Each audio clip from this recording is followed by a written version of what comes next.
السلام علیکم ورحمۃ اللہ وبرکاتہ۔ نحمده ونصلی علی رسولہ الکریم، اما بعد فاعوذ باللہ السمیع العلیم من الشیطان الرجیم، من ہمزہ ونفخہ ونفثہ، بسم اللہ الرحمن الرحیم۔ انا نحن نزلنا الذکر وانا لہ لحافظون۔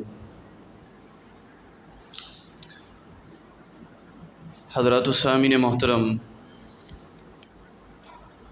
میرے ذمے جو عنوان لگایا گیا ہے وہ ہے تحفظ قرآن اور ہماری ذمہ داری۔ قرآن ایک ایسی عظیم کتاب ہے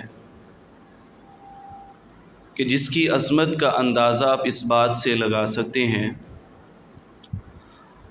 اللہ تعالیٰ نے یہ کتاب جس ذات جس شخصیت پر نازل کی، اللہ نے انہیں رحمت للعالمین بنا کر بھیجا۔ یہ جس مالک کا کلام ہے وہ خود رب العالمین ہے، اور اللہ نے یہیں پر بس نہیں، جس مہینے کے اندر اللہ نے یہ کتاب نازل کی، اللہ نے اسے مہینوں کا سردار بنا دیا۔ جس رات سے اس کتاب کا نزول شروع ہوا، اللہ نے اس رات کی عبادت کو پانا 1000 مہینوں کی عبادت کے برابر قرار دے دیا۔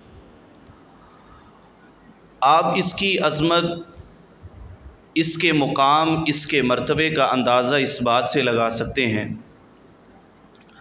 سورۃ الحشر کے اندر اللہ تعالیٰ نے ایک آیت کے اندر اس بات کی طرف اشارہ دیا کہ قرآن کیسی عظیم کتاب ہے۔ فرمایا لو انزلنا ھذا القرآن علی جبل لرأیتہ خاشعا متصدعا من خشیۃ اللہ وتلک الامثال نضربها للناس لعلہم یتفکرون۔ اللہ تعالیٰ نے اس بات کی طرف اشارہ دیا کہ اے مسلمانوں، اے اہل ایمان، اگر ہم اس کتاب قرآن مجید کو پہاڑوں کے اوپر نازل کر دیتے اور اس کی ذمہ داری پہاڑوں کو سونپ دیتے، تو پہاڑ جو آج ہمارے سامنے، اگر انسان کسی ایک پہاڑ یا کسی ایک بڑے پتھر کے سامنے کھڑا ہو تو وہ ایک چونٹی کی حیثیت رکھتا ہے، آپ اندازہ لگائیں اللہ نے قرآن کے اندر کہا کہ وہ پہاڑ اللہ کے ڈر سے، اس کتاب کی عظمت اور دلالت کی وجہ سے اسے لینے سے اللہ کے سامنے التجا کر بیٹھے اور ریزہ ریزہ ہو گئے۔ وَتِلْكَ الْأَمْثَالُ نَضْرِبُهَا لِلنَّاسِ لَعَلَّهُمْ يَتَفَكَّرُونَ۔ اللہ کہتے ہیں یہ جو میں مثالیں دیتا ہوں نا، یہ مثالیں ان کے لیے ہیں جو غور و فکر کرتے ہیں، میرے اپنے دلوں کے اندر اپنا اللہ کا ڈر رکھتے ہیں، یہ مثالیں انہی پر اثر انداز کرے گی۔ آج میرے محترم بھائیوں، بحیثیت مسلمان ہونے کے ناطے ہم سب اپنے گریبانوں کے اندر جان کر دیکھیں اور سوچیں، کیا ہم نے قرآن مجید اس کی حفاظت کا ذمہ اگر ہم لیتے ہیں یا اس سے محبت کرتے ہیں، جو مقام اللہ نے اسے دیا ہے، کیا وہ مقام ہم نے اس کو دیا ہے؟ ہمارے پاس حفاظت کرنے کے لیے سوائے عمل بالقرآن کے کیا چیز باقی رہتی ہے؟ آج کفار مسلمانوں کے جذبات کو بھڑکانے کے لیے وہ اس بات سے بخوبی واقف ہیں کہ مسلمان کا تعلق جس طرح پہلے آج سے چند سال یا چند صدیاں قبل جو مسلمانوں کا تعلق ہوا کرتا تھا، آج وہ مسلمانوں کا تعلق قرآن کے ساتھ قائم نہیں رہا ہے۔ اس وجہ سے وہ قرآن کو جلاتے بھی ہیں، قرآن کو نظر آتش کرتے ہیں۔ کبھی فرانس کے اندر ایک ڈیزائنر بدبخت وہ عورتوں کے لباس ایسے تیار کرتا ہے کہ ان کی چھاتیوں سے لے کر ان کی ناف تک سورۃ الفاتحہ کو لکھ دیتا ہے۔ کبھی کسی طرز کے ساتھ قرآن اور اہل قرآن کے جذبات کو بڑھانے کے لیے وہ یہ ثابت کر رہے ہوتے ہیں کہ مسلمانوں، آج اتنی کثیر تعداد میں ہونے کے باوجود تم نے جب تک عمل بالقرآن چھوڑا اللہ نے تمہارا رعب اور دبدبہ بھی ہمارے دلوں سے ختم کر دیا۔ اب دیکھیں سیدنا عمر بن خطاب رضی اللہ تعالیٰ عنہ، نبی کریم علیہ السلام کے کتنے پیارے صحابی۔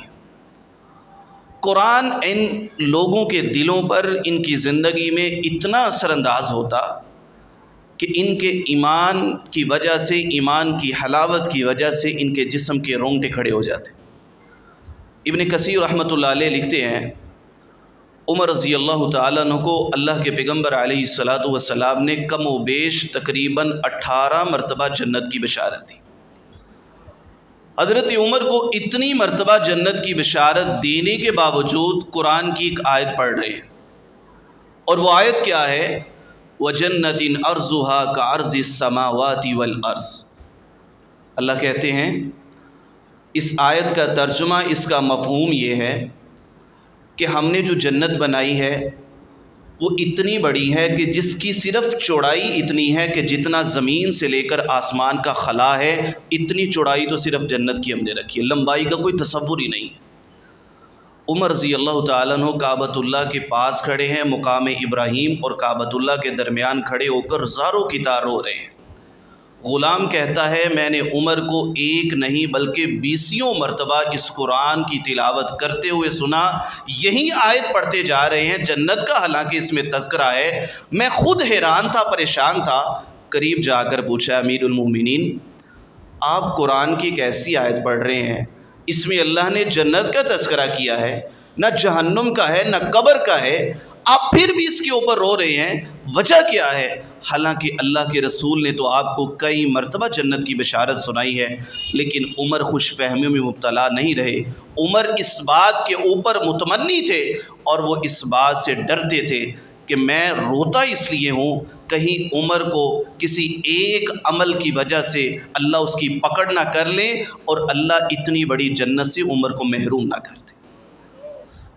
آج ہم دیکھیں میرے محترم بھائی، ہم نہ نماز پڑھتے ہیں، جس قدر بھی بد عملی کا شکار ہیں، ہم نے صرف کلمہ اللہ کے نبی کا پڑھ لیا ہے، ہم سمجھتے ہیں ہم نے جنت میں نہیں جانا تو کس نے جانا ہے۔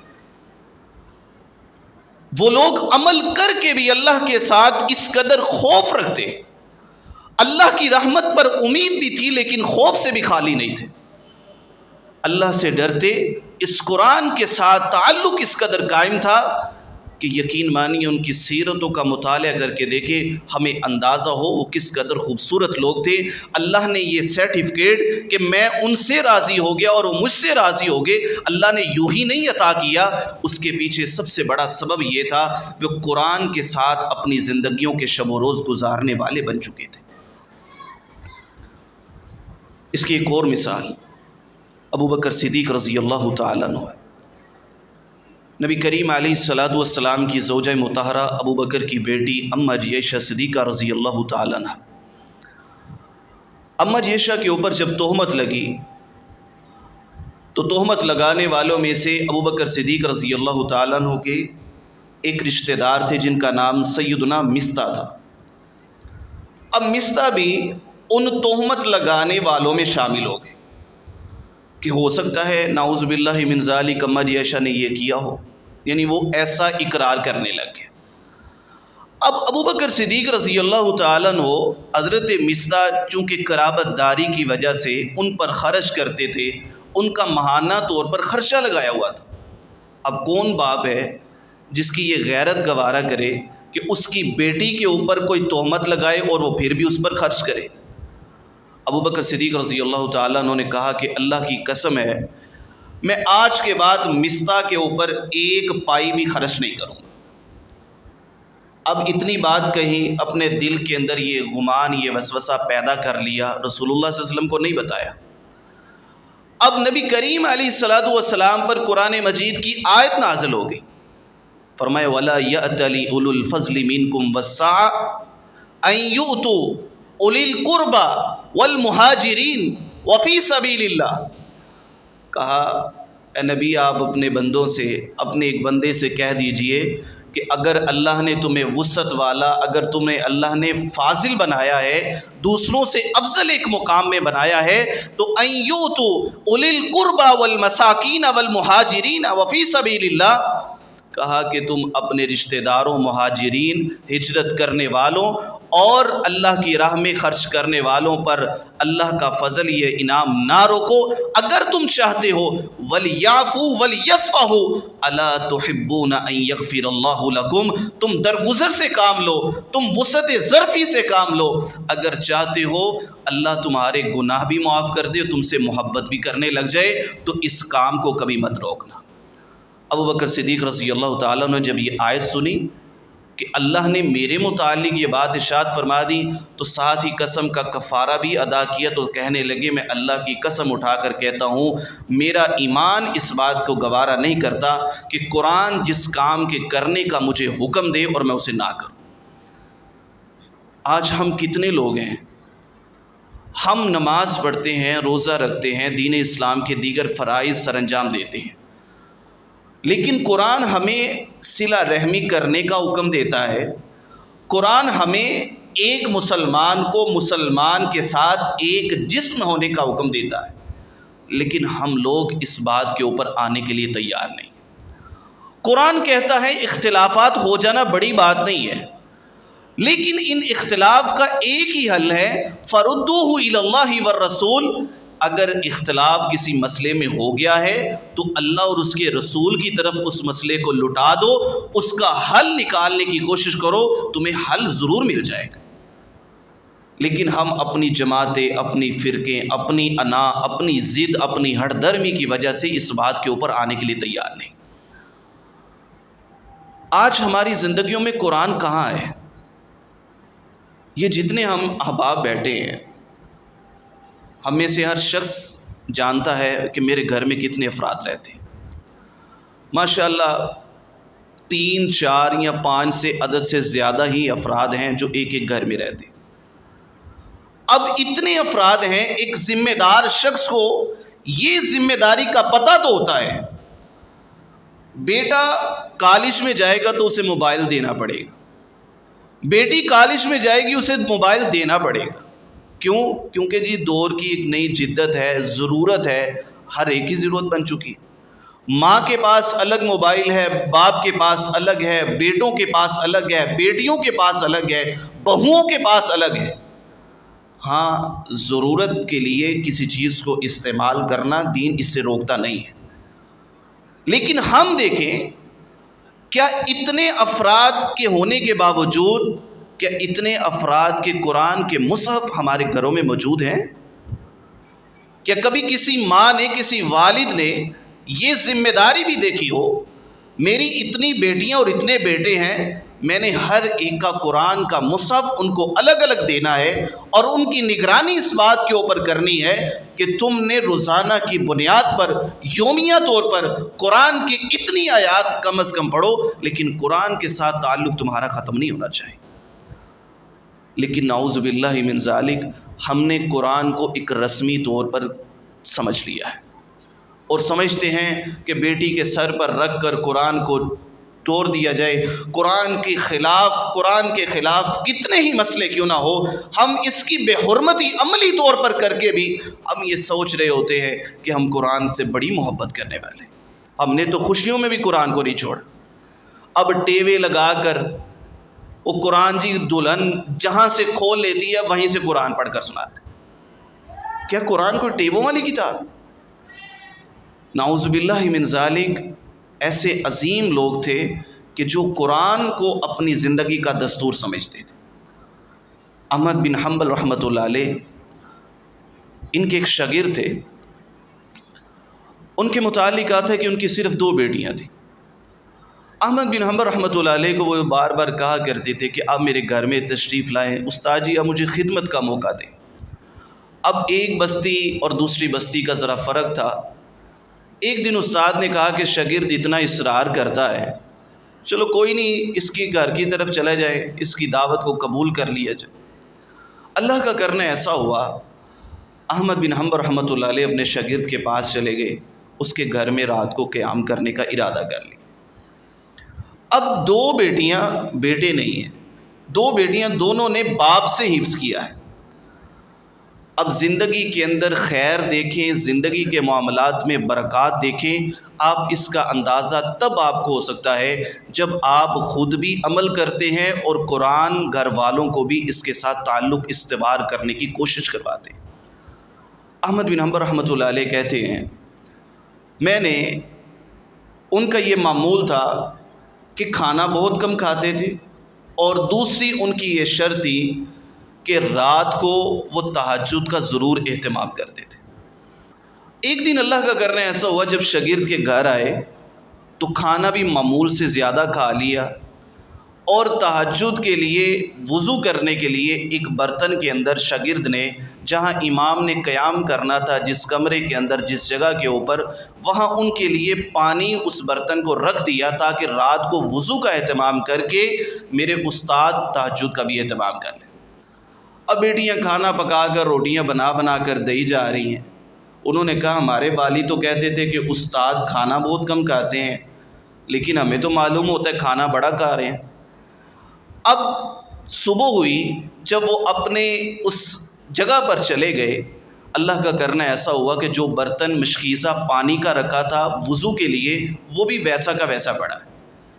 کہنے لگے، والد نے بتایا استاد تہجد گزار بھی ہیں، تو ہمیں تو یہاں سے ظاہری حالات سے یہ معلوم ہوتا ہے کہ پانی کا مشکیزہ ویسے کا ویسا پڑا ہے، وہ کیسے تہجد پڑھ سکتے ہیں؟ وضو بھی نہیں لگتا کیا، تہجد نہیں پڑھی ہوگی۔ اب بیٹیوں نے جب یہ سوال اپنے والد سے کیے، اور والد جو بحیثیت شاگرد تھے انہوں نے اپنے استاد کے سامنے اس بات کا اظہار کر دیا۔ کہا، استاد محترم، میں آپ کے متعلق حسن ظن رکھتا ہوں، اچھا گمان رکھتا ہوں، لیکن بیٹیوں کا یہ شکوہ ہے۔ تو امام احمد بن حنبل رحمۃ اللہ علیہ نے بجائے اپنی وجہ بتانے کے کہا، بتاؤ تمہارے گھر کا معمول کیا ہے؟ کہنے لگے، میری 2 بیٹیاں ہیں، دونوں نے قرآن مجید حفظ کیا ہے۔ جب بھی گھر کے اندر کھانا بننا شروع ہوتا ہے، ہنڈیاں بننا شروع ہوتی ہے، ادھر سے کھانے کا آغاز کرتی ہیں، ادھر کھانا تیار ہو کر جب چولہے سے نیچے اتر آتا ہے تو دونوں میں سے ایک بیٹی مکمل قرآن مجید کی ایک منزل ایک دوسرے کو سنا لیتی ہے۔ تو کہنے لگے، یہ میرے گھر کا معمول ہے، بچیوں کو میں نے یہ ذمہ داری دی ہے، اور بچیاں قرآن کی تلاوت بڑے خوش انداز سے کرتی۔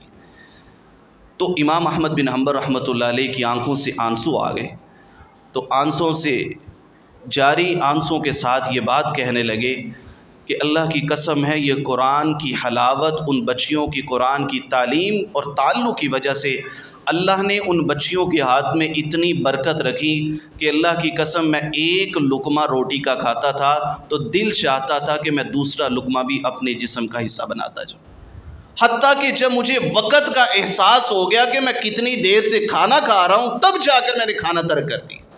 اور کہا، جو دوسری جو وجہ پوچھتے ہو کہ تم نے مشکیزہ پانی کا رکھا تھا، میں اس سے وضو کر کے تہجد کا اہتمام کر لوں، اللہ کی قسم اللہ نے اس کھانے میں اتنی برکت رکھی، ایک وضو کے ساتھ میں نے عشاء بھی پڑھائی، تہجد بھی پڑھی، فجر بھی پڑھائی، اپنے مقام پر آ گیا ہوں۔ اللہ نے اس کھانے میں اتنی برکت رکھی، وہ کھانا میرے لیے قضائے حاجت کا سبب بھی نہیں بن سکا۔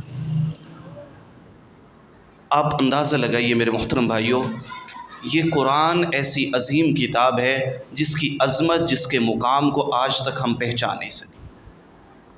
سب سے بڑی ذمہ داری یہ ہے، ہم خود قرآن کو پڑھنے والے، سمجھنے والے اور اس پر عمل کرنے والے بن جائیں۔ قرآن کے صرف 4 کام ہیں، اگر ہم ان 4 کاموں کو بحیثیت ایک مسلمان ہونے کے ناطے ان کو اپنی زندگی کا حصہ بنا لیتے ہیں، اللہ کی قسم ہے ہم نے قرآن کی حفاظت کے ذمے میں ہم نے بھی اپنا نام لکھوا لیا۔ سب سے پہلا کام، قرآن کو اچھے انداز سے پڑھنے والے بن جائیں۔ قرآن جس طرح اللہ کے پیغمبر علیہ السلام نے پڑھا، آپ نے پڑھنے کا حکم دیا، قرآن کو اس انداز سے پڑھیں۔ وَرَتِّلِ الْقُرْآنَ تَرْتِيلًا، قرآن کو ترتیل کے ساتھ ٹہر کر قرآن کو خوبصورت انداز سے پڑھنے کی کوشش کریں۔ دوسرا جو حق ہے کہ ہم قرآن کو جب پڑھ لیں تو تلاوت کے ساتھ ساتھ یہ کوشش ہونی چاہیے میں قرآن کو سمجھنے والوں میں سے بن جاؤں۔ آپ روزانہ کی بنیاد پر ایک آیت ہی قرآن کی سمجھنے والے بن جائیں۔